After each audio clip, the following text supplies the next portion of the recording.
I have been following you for a little while on Instagram, and I'm so blown away by how you show up, that in my own sort of journey and my sort of sharing in what I believe is the beginning of true healing, I've wanted to start a podcast for a long time, and I've done it now, and I'm very lucky that I've had some amazing people already be interviewed. And when I was thinking about starting this, one of the people that I said to my partner, I absolutely have to speak to this woman, was you, because I just think I can't relate to your story personally, but I just really admire how you show up and how you are bearing your soul, really, because I recognize that it not only helps others, but it actually is the key to healing oneself, and that's something I can relate to.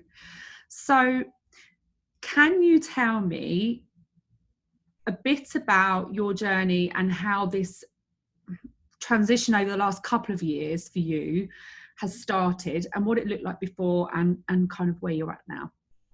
Yeah, definitely.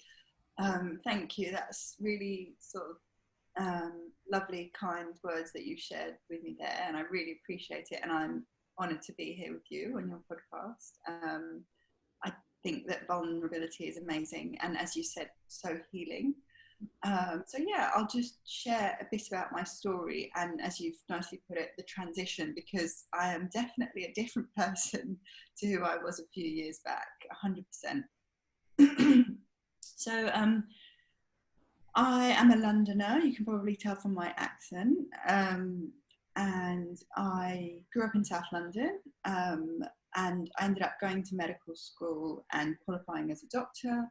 And I was working in the NHS for 6 years. The first 2 of those years, I wasn't specialising. I was doing what all doctors do in their first 2 years. They rotate around various specialties, so medicine, surgery, paediatrics, that sort of thing. I did that for 2 years, and then I ended up deciding that I wanted to specialise in mental health.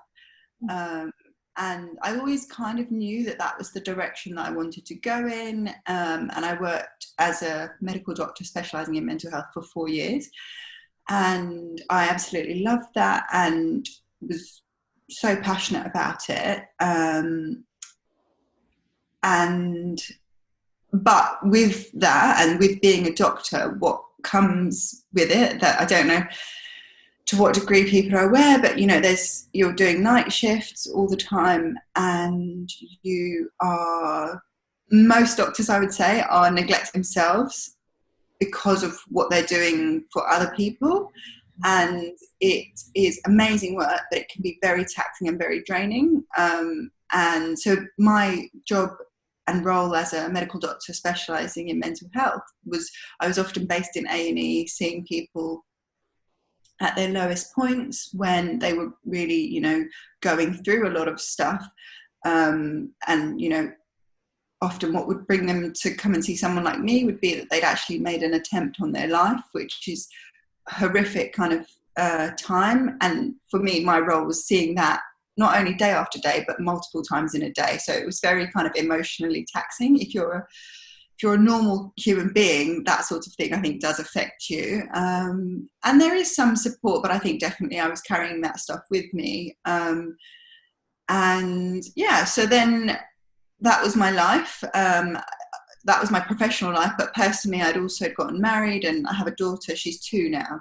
And then sort of a year and a half ago, that all changed, where I was unfortunately completely out of the blue diagnosed with breast cancer, but it was advanced, what's called stage 4 metastatic. So it had, by the time it was diagnosed, it had spread to my liver, my spine, my neck, as well as there being a 10 centimetre tumour in my breast. And a little bit about that is the fact that once it's spread beyond the breast, it's considered stage 4 and it's considered incurable. So one of the things that my oncologist wanted to make clear from the very beginning is that they, as a medical team, consider me as a palliative patient, in that the treatment is geared towards buying me time. rather than them believing that they can cure me. And average prognosis is around 3.5 years, and I'm about 1.5 years into that time. But in a weird way, that was a wake-up call for me, and I'm now living my life. And I've never been more content, more happy, more fulfilled. Mm-hmm. Obviously, it's difficult having my daughter and the fear of, you know, how long have I got? But this was a wake-up call, and now my life is all about quality rather than necessarily time and quantity. Can I go back to when you found out? So your daughter would have been how old at that time? 17 months at the time, so 1 year and nearly 1.5 years. Okay, and she's it's a annoying parent thing where they refer to their children in months. and your daughter is now nearly 3. Yeah. So how did you find out?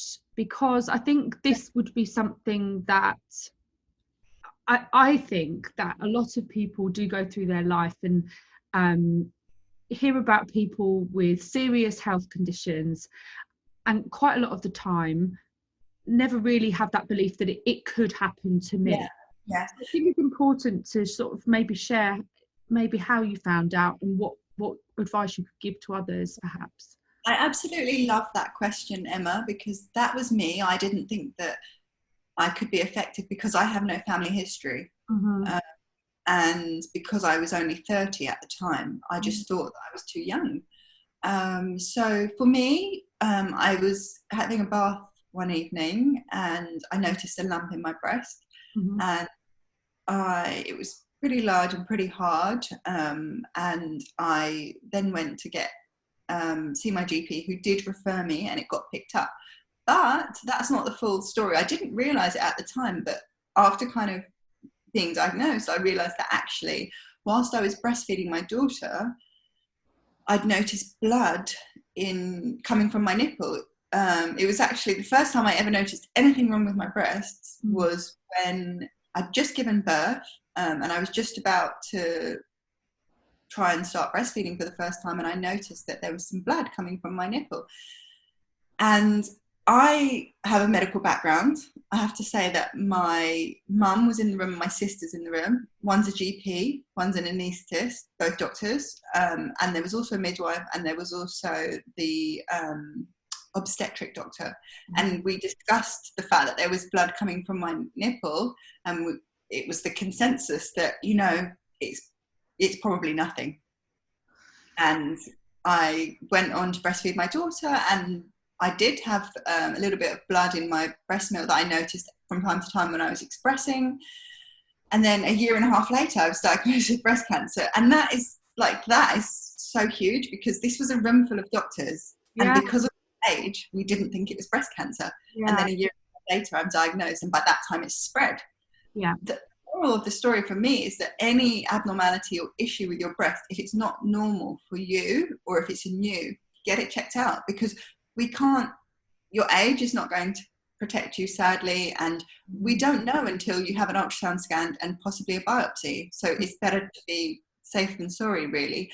And yes, it was a lump and discharge for me, but it can be anything. And I love to say that, because we're not like the textbooks. And it's only since becoming a patient myself that I realized that what we read in the medical textbooks and we're learning is useful, but with the way that we've moved on as a society, a lot of it is not applicable, because cancer is becoming more common, and it's affecting more and more younger people. And I personally do think that our lifestyles and our modern way of living changes the way that our bodies are reacting to our environment. So, and cancer manifesting in more people at a younger age is just one of those things. So we have to just take everything with a pinch of salt and advocate for ourselves when we notice that something's unusual. And would you say, being a new mother, so for example, someone that had 2 children, their first child, there may have been no blood present in your situation, but if you're a new mother, you say anything that's not normal, if I try and put myself in your position, I wouldn't have anything to reference that off of, because I'd never breastfed before, so I could kind of see how you could think, oh, it's just one of those things. And that is what happened to me, because it's not uncommon for women to have blood when they're breastfeeding, and to have cracked nipples and things like that. But when I said this to my oncologist, he was like, what? Because it happened just even before I'd breastfed. So chronologically, it didn't make sense. But you're right. At the time, as a new mum, Yeah. I'd just been in labour for 11 hours. I didn't know what I was doing. And I had enough things to worry about. It was, Sure. I think that's when we kind of, as well, believe and see what we want to believe and see. Yes. So, yeah. No, I can completely see that. I'm not a mother myself, but when you explain that situation to me, in the fact you've just given birth, and I think, well, yeah, I would see myself. Yeah. And my mum, and my mum has 4 children and hadn't seen this, and has been part of many women unfortunately being diagnosed with breast cancer because she's a GP, but she still didn't even think that it was this. Yeah. This was what was going on underneath. So, you know, I think we just need to get rid of the kind of image in our mind that there's a set sequence of symptoms for any particular condition or life experience, because we're all individuals, and yeah, we're all different. So you found out, and then tell me a little bit about that little period, and then how that brought you into your new way of kind of being and thinking and believing.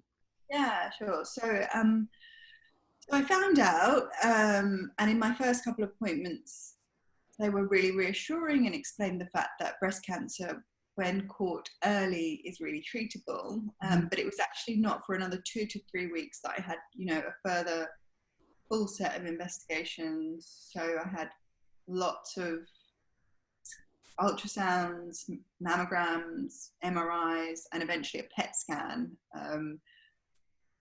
And the results I didn't get until for about a 3-week period, and it was actually Christmas Eve in December 2018 that I found out the full extent of it, and it was very difficult to kind of digest that news and come to terms with it, and I feel completely in a different place to how I was feeling at the time. At the time, I thought that I could drop dead at any moment, and that my daughter was the main kind of worry.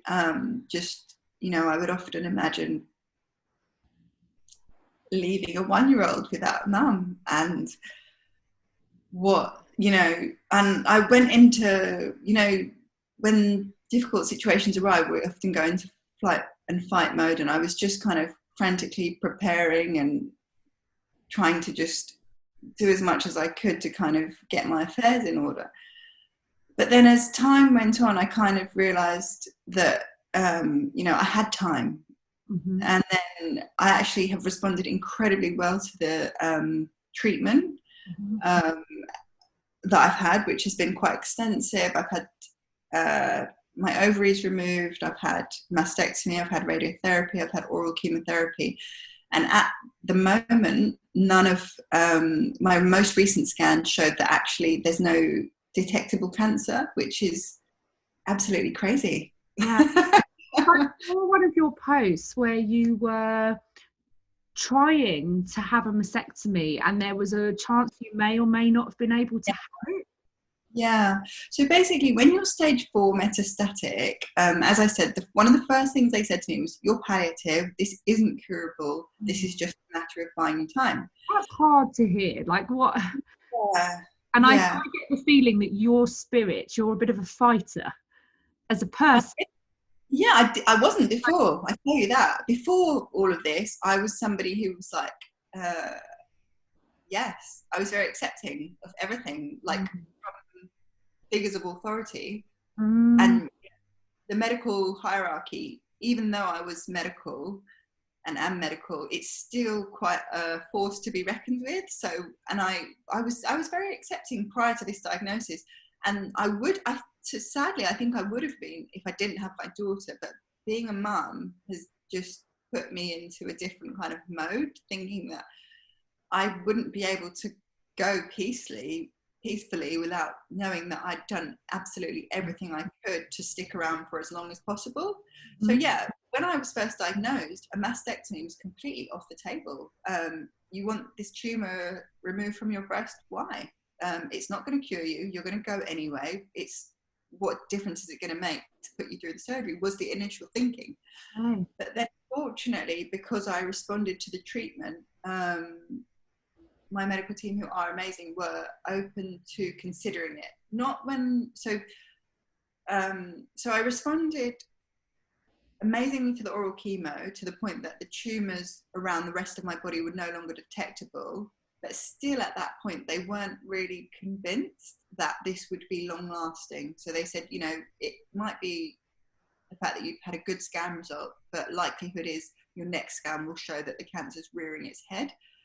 And that's why they wanted to kind of not entertain the idea of mastectomy, but actually the next result was just as good.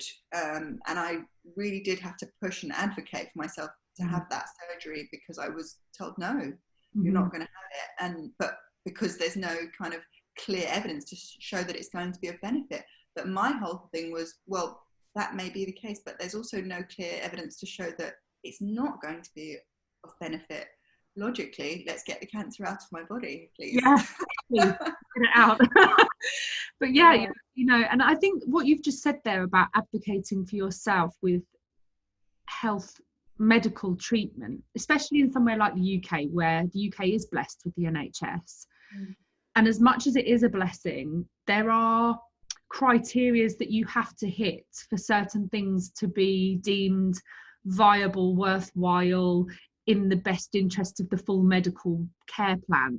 So that's where I feel patient choice isn't always top of the list, or patient preference, because they have limited resources. We're blessed with this wonderful vehicle, but at the same time, everything in life has a plus and a negative, right? And so when you say to me advocating for my own health, I can really relate to that with my own mental health journey, and being diagnosed with bipolar and being told there would be waiting lists for this and that. And yeah, I had to fight in a place where I was very unwell, in the same, you know, different, but you were very unwell, and really said, well, it makes logical sense for me, this has to come out of my body, like get it out.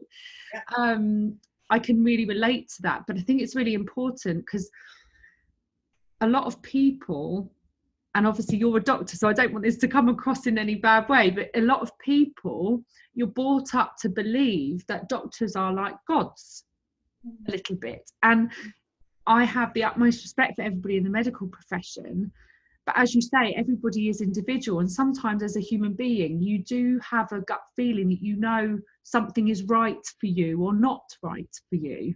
And I think it's important for people to find their own voice in their healthcare plan, no matter what your health condition, and to have the confidence to say, well, actually, I don't think that works for me.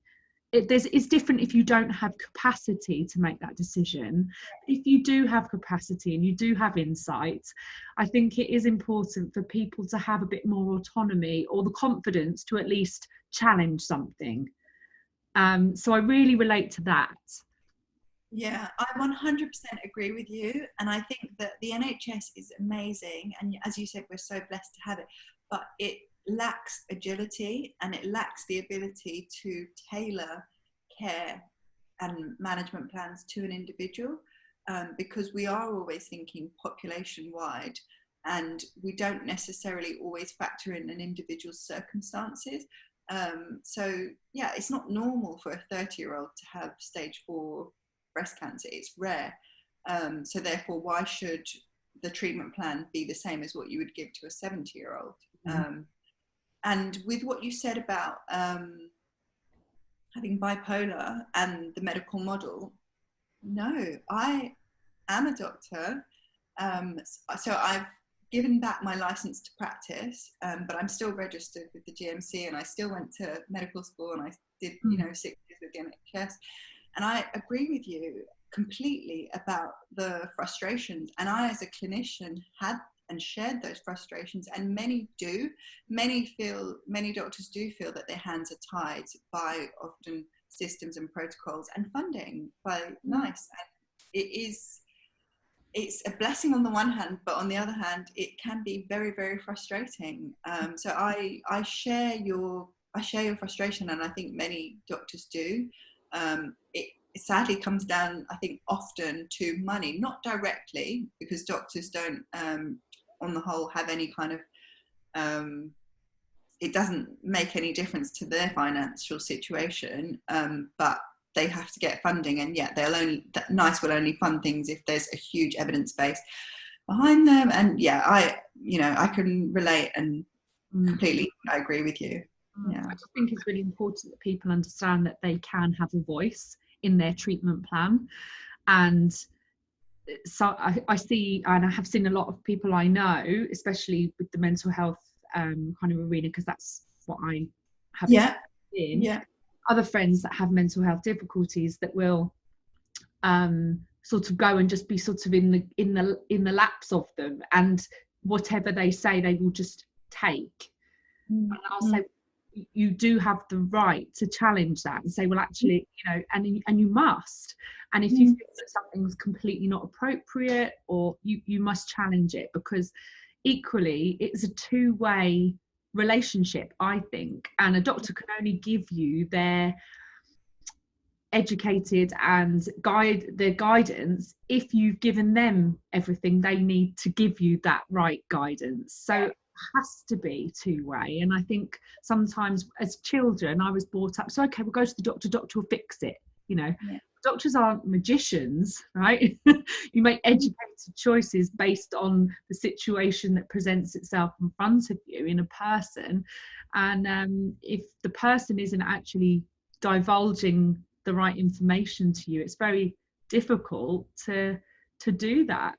So and I 100% agree. Any relationship that's going to be therapeutic and healing needs to be collaborative. And a doctor's role is to ask the right questions and get the right information to make those decisions and factor in the patient's, the individual's preferences and what is going to work for them. And you mentioned a great point about capacity. As long as someone has capacity, i.e. the ability to make an informed, balanced decision, they should be able to, and they should be equipped to make that decision, even if it's not considered wise or, one that others might agree with. I think as long as it's not bringing a massive amount of unsafety, then I think it's important for people to feel like they have a choice, even if that choice doesn't go quite to plan for a little period of time, and then they can come back to it. I think that does create confidence in your own ability to take responsibility for whatever health condition or problem you have. Because there's a lot of lack of responsibility when someone gets sick. It's like all of a sudden, well, I push all my responsibility to, well, actually, no, it's your body, so own it. Take responsibility for whatever it is. I'm happy to hear you say that, because I believe that the only way to heal is to own your health and to take responsibility. And I believe that any healthcare professional, whether that's a doctor, a nurse, physio, whoever, I believe that they can only contribute to your healthcare plan, but the majority of it has to come from you. And I believe that your lifestyle, the amount of movement you have, what you eat, how you manage your stress, those sorts of things are fundamental, and that they are larger factors than any external treatment, and more impactful than any medication. And I say that as somebody who's on oral chemotherapy, but I actually believe that without having the fundamentals right, my stress management, my amount of movement and what I eat, it would be pointless popping those pills if I'm, neglecting or abusing my body. And because health is, to me, mental, physical, emotional, spiritual, it's all of those things. It's not just what a scan may or may not show. No, agreed.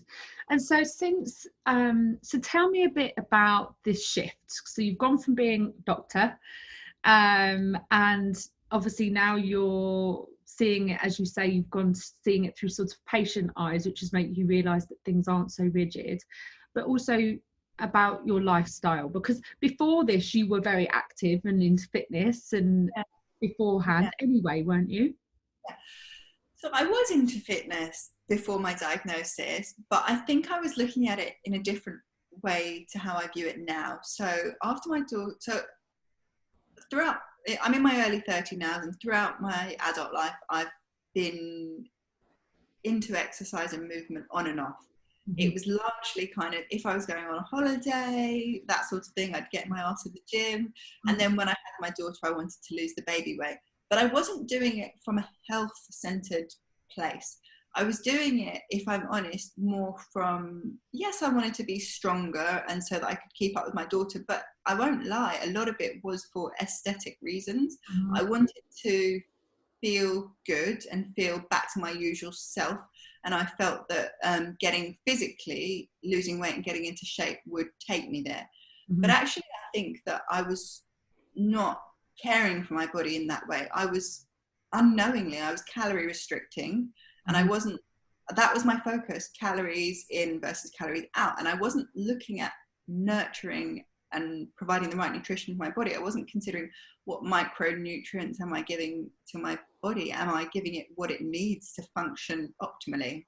So when I was diagnosed with breast cancer, that was a huge shift for me. So yes, I've always exercised, but now I don't do it to the point that I am abusing my body or doing things that don't feel good, if that makes sense. And I'm not restrictive in my eating habits.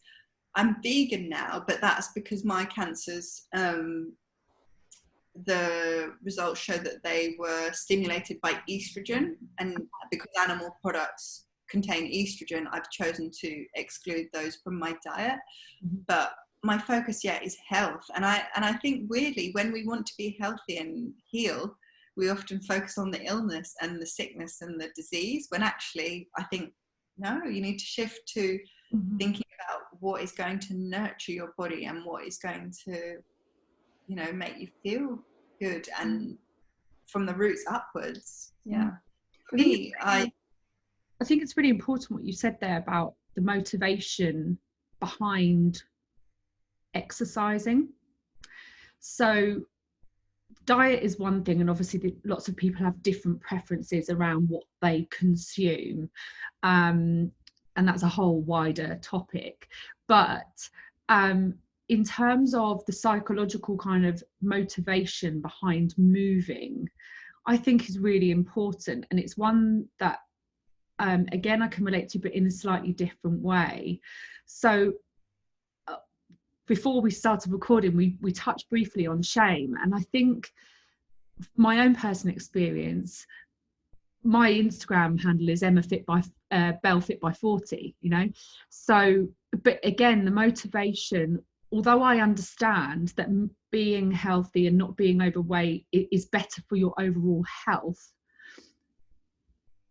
when you start to get into a sort of different type of healing work in terms of getting to know yourself and really understand your motivations, that's when you start to unpick what was really driving me to do that. When you start to get curious and you start to see yourself behaving in a way and take a step back and go, what am I doing there? Like, why am I doing that? What's at the root of that? Now, I'm not sitting here saying nobody should exercise and everyone should go home and eat pizzas and cakes all day, every day. That's not what I'm saying. But to really understand your motivation is really important, because when you can understand it, if you get to the bottom of it and it's totally wholesome and healthy, I mean, great, like, tell me your secret. But but generally what I find is that when people really start with this stuff, I'm talking of my own experience, when you start to get to the bottom of it, it's actually not a very pretty reason. It's a bit ugly. Very much so. Yeah. and not in a way where you should be berating yourself or telling yourself you've done something wrong. You didn't know any different anyway, but it's just interesting to start getting curious about yourself, going, why am I doing that? What is my drive? And when I got to the bottom of mine, a lot of it was sort of shame driven in not, well, the bottom of it was not being good enough, not feeling good enough. Well, what am I not feeling good enough for? So then you have to ask the question again, you know, and you just keep digging and digging, you know, and with most of these things, it comes back to something when we're in our younger selves, right? And then you carry it through and it manifests into drinking, substance abuse, exercise, or whatever it is. Now, I'm not saying that exercise is unhealthy, it's not, but it's what's driving you to do it. I think is so important because it helps you to identify something that you probably need to work on. Yeah, I absolutely love that you said that, and I think your words are so wise, and in a way I feel like you've kind of penetrated my soul and got to the crux of things. Definitely for me, it was because I think I was trying to conform and create a kind of facade or fit a mold and an appearance of what I should be like, and it connects to the fact that I've never felt enough as well. Prior to this, I'd never felt enough, and it was just about fitting in and trying to get as close to perfect as I could. And I honestly didn't know what my intuition was, and how to listen to it and how to tap into it, and how it is a guide to, you know, how you can be living in a centered, authentic, peaceful way. And because I was blocking it off, and instead of thinking about what does my soul say, what is my intuition telling me, instead of thinking that, I was thinking, what do other people want from me? What does society want from me? I think that I actually believe that disconnect is one of the reasons that I ended up getting cancer. That's a very controversial thing to say, and I'm not placing judgment on anybody else or blame on anybody who gets cancer, but I'm just saying, for me personally, I think that I was so disconnected and out of alignment and not listening to my body and my soul and any deeper part of me, that I was never hearing when my body and my mind and all of that was telling me it needed something different and it needed to be cared for and nurtured. I think it is important. I think we do go through a lot of our lives without really listening to what we really need. And what you're saying about, you know, trying to conform to what society expects from me, I do wonder if it's trying to conform to what we think society expects from us. I think you're right. You're taking it up another level. Because there are some messages that we're given as children and young adults where the narratives are giving us a directive really on what's expected from us that can then shape the way we behave and think. But then beyond that, we end up with this internal narrative that runs through our head all the time that's telling us what we think other people expect from us all of the time. But there's actually very little truth in that, because if we were to sit down and speak with a pool of those people that we think have this expectation of us, chances are 9 times out of 10 we're so far off the mark, it's bonkers. I could not agree with you more. I think that we all have our inner internal monologues and that voice which is shaped in our young formative years. And I think that the way we see the world and what we perceive is largely projection, and it's a reflection of ourselves. And you've hit it down on the head. I agree with that, but it takes a lot of unpicking and healing and work to be able to see and believe that. I mean, this is all current. Like for me, it's very current, and I realize that as you move through each day, something new will present itself, so you never really finish learning it, if that makes any sense, because you have to constantly be aware of it. otherwise you'll just end up back where you were again, completely disconnected and not knowing what the hell's going on, back in the same mess that you were in beforehand, you know. So tell me what you do now. So what do you do in terms of your lifestyle? What fills your cup? Yeah. So before this situation came about, I didn't ever kind of think that it was a priority to care for myself.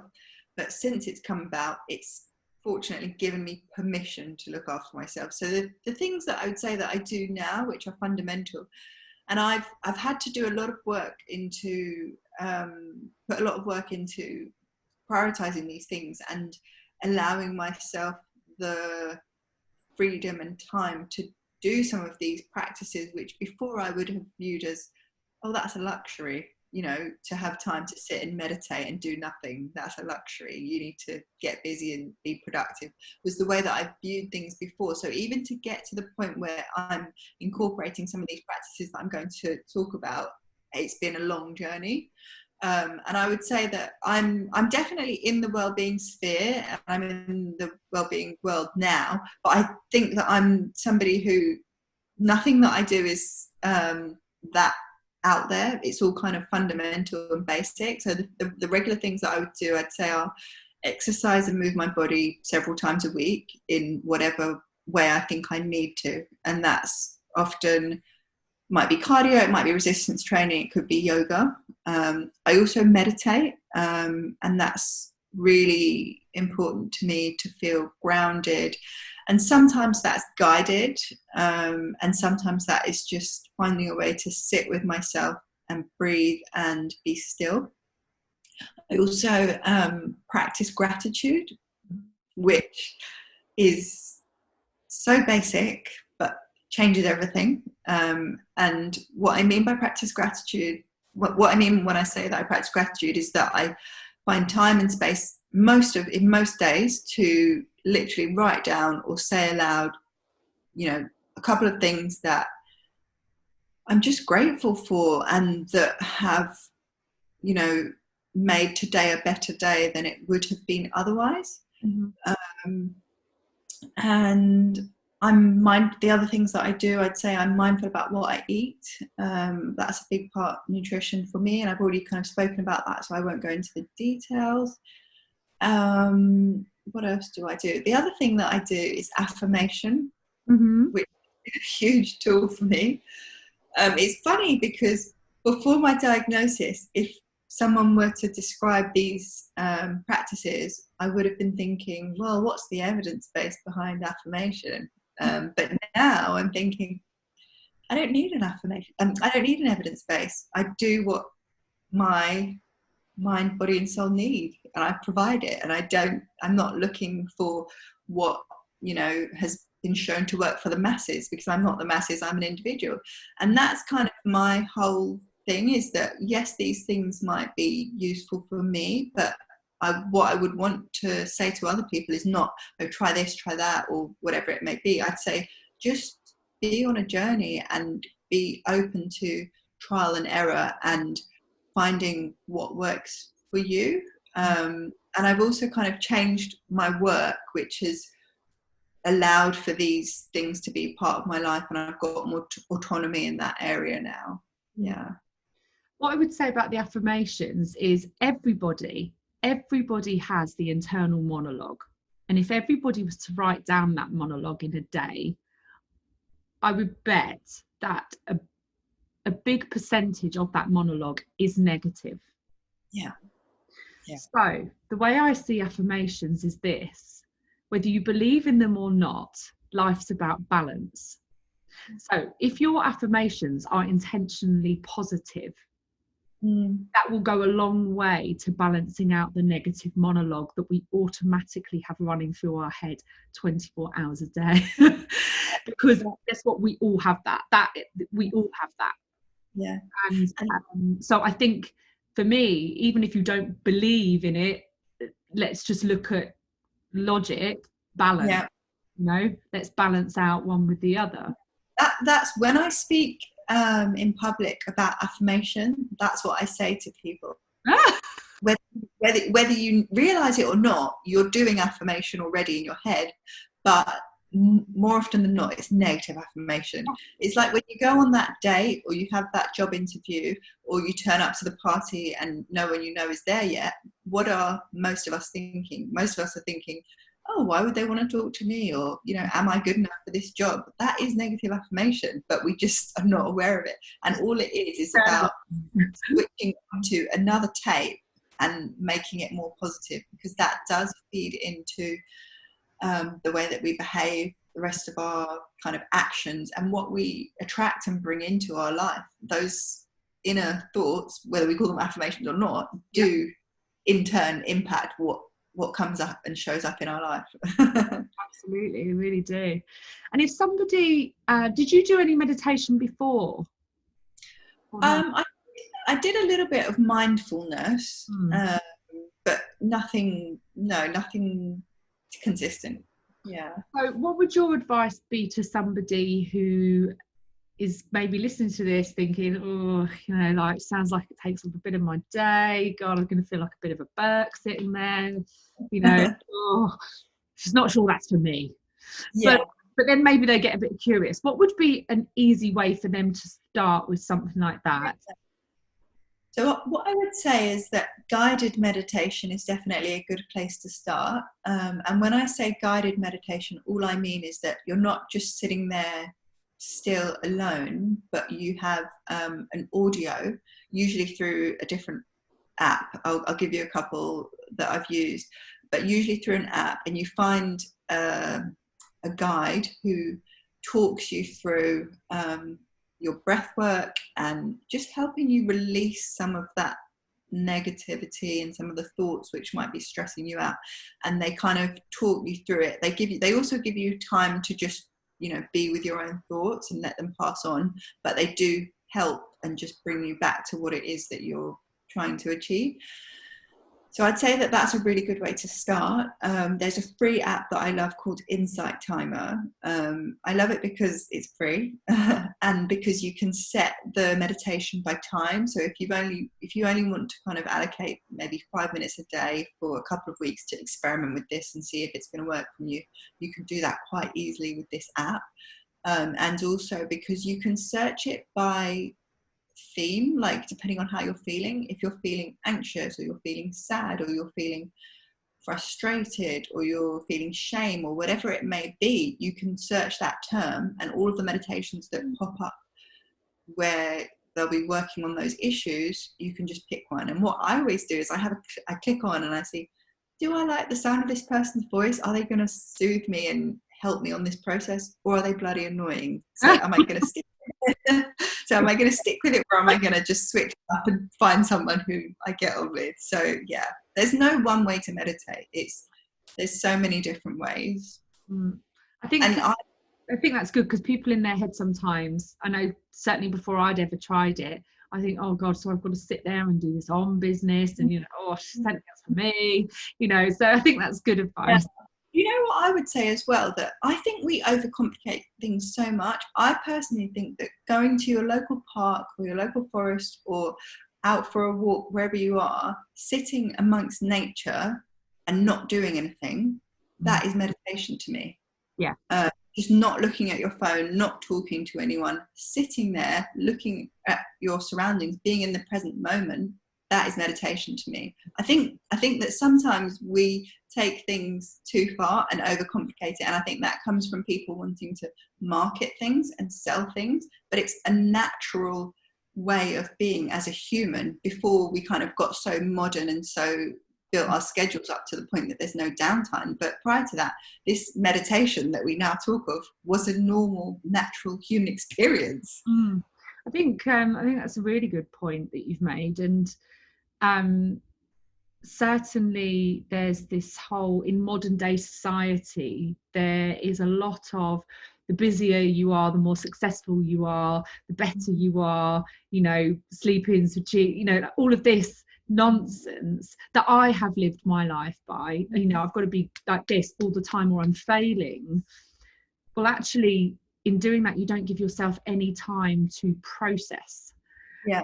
You don't process it. This stuff doesn't go away. It keeps coming, you know. It just gets bigger and bigger and bigger behind you, until at some point something in your life will make you stop, and you've got no choice but to turn around and face it.